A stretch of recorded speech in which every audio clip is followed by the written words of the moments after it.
साथी जुलूस को निकाला है और अपने एहतियात को रख रहा है। दो बात साथियों, सबसे पहले मैं बताऊं कि हमारे ये जो एहतियात है, जो जुलूस है, ये क्यों कामयाब नहीं होते? ये कामयाब इसलिए नहीं होते क्योंकि हमारे जो नौजवान तबका के लोग यहाँ तक वोट में होश हो रहते हैं और कहीं पुलिस के साथ झगड़ कर देते हैं, कहीं पथराव कर देते हैं और उल्टा ये हमारे ऊपर सारा मामला हो जाता है। इसलिए सरकार को ऐसा मौका ना दे, पुलिस को ऐसा मौका ना दे, कभी पुलिस हमारे ऊपर कोई इस तरीके का कोई मुकदमा करे। इसलिए एक लाइन में चलना है, हमें एक रोड को खाली करके ही एक लाइन में बड़े शांति तरीके से, किसी के हाथ में कोई लाठी डंडा या कोई इस तरीके की कोई चीजें नहीं होनी चाहिए। और आगे हमारे अकादमी चलेंगे, बड़े हजार चलेंगे और जो साइड के साथ साथ जो जिम्मेदार लोग होंगे वो चलेंगे और पीछे में हमारे जो इसको संभालने वाले होंगे अकादमी वो लोग चलेंगे। और बहुत ही भीड़ बहुत ज्यादा आ रही है, मेरे ख्याल से कम 20-30 हजार की तादाद में भीड़ आ रही है और इतनी भीड़ को संभालने के लिए कोई नहीं संभालेगा, हमें खुद को संभाल के चलना है। इसलिए बहुत आगे जाने तरीके से बहुत ही हिफाजत के साथ हमें चलना है। अगर कहीं किसी ने कोई चूक कर दी और दूसरे उनको मौका दे दिया तो फिर जो है ना, और इसीलिए मैं आपको खास तौर पर बता रहा हूँ, इन जनता जुलूसों में कोई एक नाम किसी से शामिल नहीं होता क्योंकि यहाँ ये लोग तो है, ये लोग घुमा कर देते हैं और पता है लोग आते हैं तो चेहरे लिखे होते हैं। इसलिए कोई आदमी इन जुलूसों में इसलिए शामिल नहीं होता। इसलिए मेरी सबसे हाथ जोड़ के गुजारिश है, भाई बहुत ही शांतिप्रिय तरीके से, गांधीवादी तरीके से हमारा हक है। कॉन्स्टिट्यूशन में, संविधान में हमें एहतियात करने का हक दिया है, लेकिन उसका एक दायरा है। कोई ऐसा काम ना करे खुदा के वास्ते कि जिससे कोई इस तरीके के हालात पैदा हो जाए, क्योंकि भीड़ बहुत ज्यादा रहेगी। और हमें जो हमारे आलिम हजरात कह रहे हैं किस तरीके से हमें आलिम हजरात चलाएंगे उसी हिसाब से हमें चलना है। और कोई भी किसी तरीके का होगलबाजी, कोई नारे लगा रहे हैं, नारे लगाकर ढाई लगा के किसी तरीके की कोई ऐसा और मत करना जो तुम लोगों को मिला है पुलिस के साथ, क्योंकि पुलिस हमारी हिफाजत में पड़ेगी, हमें संभालने के लिए पड़ेगी। हम फिर इसी देर में जो है पुलिस से पुलिस के ऊपर एक दूसरे के हालात पैदा करते हो। भाई खुदा के वास्ते ऐसे मत करियो, बहुत शांतिप्रिय तरीके से, क्योंकि हम उस इंसान की मोहब्बत के लिए यहाँ इकट्ठे हुए हैं जो हमारे सबके प्यारा आका मोहम्मद सल्लल्लाहु अलैहि वसल्लम जो हमारे सबके आइडियल है और जिसके लिए हम सब इकट्ठे हुए हैं। आप सल्लल्लाहु अलैहि वसल्लम ने जो मैसेज लोगों को दिया भाईचारा शांति का, भाईचारा शांति बनाए रखोगे ना इंशाअल्लाह। आप सल्लल्लाहु अलैहि वसल्लम के ऊपर इतनी ज़्यादती और जुल्म किए गए, इतने ज़्यादती और जुल्म किए गए, लेकिन आप सल्लल्लाहु अलैहि वसल्लम ने किसी से उठ तक नहीं की, हम भी उठ तक नहीं किए इंशाअल्लाह। और जो आप सल्लल्लाहु अलैहि वसल्लम ने जो मैसेज दिया है भाईचारा और शांति का, उसी भाईचारा और शांति के साथ अगर हम अपनी जुलूस निकालेंगे तो हम सच्चे हमदर्द हैं और सच्चे मोहब्बत करने वाले हैं सल्लल्लाहु अलैहि वसल्लम से। भाई करोगे ना इंशाअल्लाह। बहुत बहुत शुक्रिया।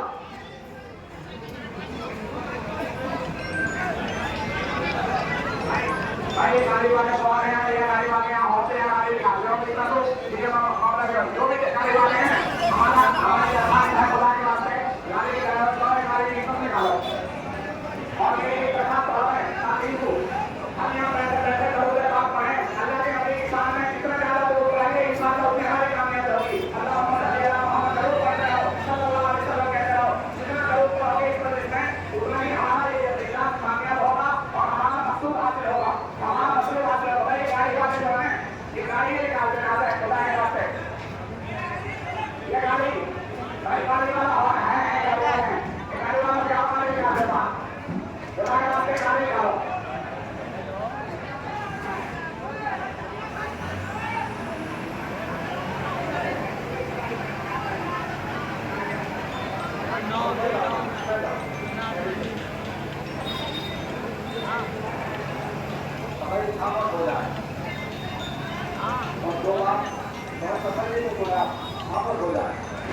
जरूर पढ़ने चलो। अल्लाहुम्मा सल्ली अला मुहम्मद व अला आलि मुहम्मद। كما صليت على إبراهيم وعلى آل إبراهيم إنك حميد مجيد.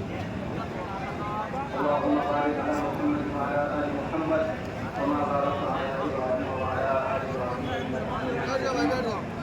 بسم الله الرحمن الرحيم.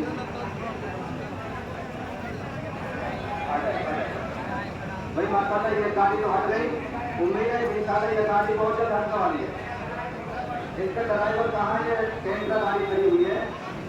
آواز جا رہی ہو تو ڈرائیور پلیز یہاں آ جائے, گاڑی کو ہٹا دے.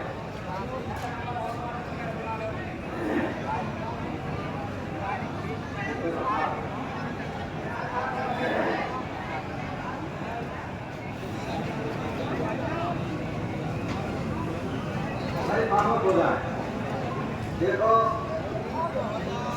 گستاخ رسول نے جیسے جسیانند نے ہمارے نبی اکرم صلی اللہ علیہ وسلم کی تعلیم گستاخی کی, اور انہوں نے یہ بھی کہا ہے نعوذ باللہ ثم نعوذ باللہ کہ عرب کا لٹیرا. نعوذ باللہ ایسے گستاخانہ الفاظ انہوں نے استعمال کیے.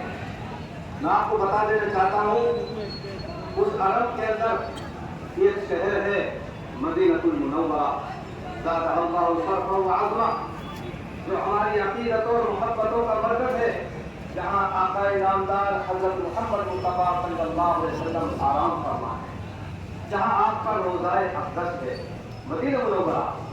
اس کے بارے میں بھی گفتگو کی ہے. ہمارے ایمان کا حصہ ہے, ہماری عقیدت کا حصہ ہے کہ نبی اکرم صلی اللہ علیہ وسلم کی قبر مبارک کی جو مٹی ہے وہ عرش معلیٰ سے بھی افضل ہے جو آپ کے جسم سے لگی ہے. وہ ہماری عقیدت کو مرمت کر اس کے بارے میں بکواس کی ہے. وہ مدینہ جس کے بارے میں آپ کو چند شعر سناتا ہوں. دیارے امان دیارے مدینہ گلے ترس بہتر خار مدینہ, فرنگی تمدن کی حاجت نہیں ہے, یعنی ہمیں انگریزوں کی تہذیب کی ضرورت نہیں ہے.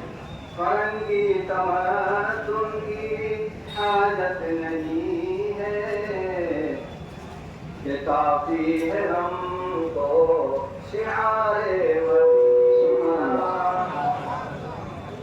حاجی لوگ جاتے ہیں, اس سے ہم درخواست کرتے ہیں, ہر حاجی ہر معتمر سے ہم درخواست کرتے ہیں ہمارا بھی پیغام غربت لے جا, عنایت ہے تیری سوار مدینہ صلی اللہ علیہ وسلم. آگے سنیے, ہمیں مدینہ منورہ کی مٹی سے بھی کتنی محبت ہے. لگائیں گے آنکھوں میں سرما سمجھ کر, ملے گا ہمیں کچھ غبار مدینہ. لگائیں گے آنکھوں میں سرما سمجھ کر, ملے گا ہمیں کچھ غبار مدینہ. میرے عزیزوں کو مدینہ منورہ, وہ مدینہ منورہ, وہ نبی اکرم صلی اللہ علیہ وسلم جس کو اللہ نے رحمت للعالمین بنا کر کے بھیجا تھا. آپ نے مکہ مکرمہ آپ کا وہ ظلم سے ہے, اتنے ظلم سے ہے کہ اللہ رب العالمین کی مرضی سے مکہ مکرمہ کو چھوڑ کر مدینہ منورہ جانا پڑا. آپ علیہ السلام جب مکہ مکرمہ کو چھوڑ کر مدینہ منورہ تشریف لے گئے تو صرف دو آدمی تھے, اللہ کے نبی علیہ السلام تھے اور آپ کے رفیق اور یار بار حضرت ابوبکر صدیق رضی اللہ تعالیٰ عنہ تھے. 3 دن تک غار ثور میں آپ علیہ السلام نے وقت گزارا. مدینہ منورہ پہنچ گئے. 8 سال گزر گئے, 8 سال. سن 8 ہجری میں, تمام وہ علم کہتے ہیں سن 8 ہجری میں اللہ کے نبی علیہ السلام مکہ مکرمہ تشریف لاتے ہیں. جب گئے تھے رحمت للعالمین تو صرف 2 آدمی تھے, آپ تھے اور حضرت ابوبکر صدیق رضی اللہ تعالیٰ عنہ تھے. 8 سال کے بعد جب مکہ مکرمہ تشریف لا رہے ہیں, آپ کے ساتھ 10,000 جانسار صحابہ کا مجموعہ ہے. آپ مکہ مکرمہ کی سرحد میں داخل ہوئے, لوگوں کی زبان پہ نعرہ آیا, اليوم یوم الملحمہ, اليوم یوم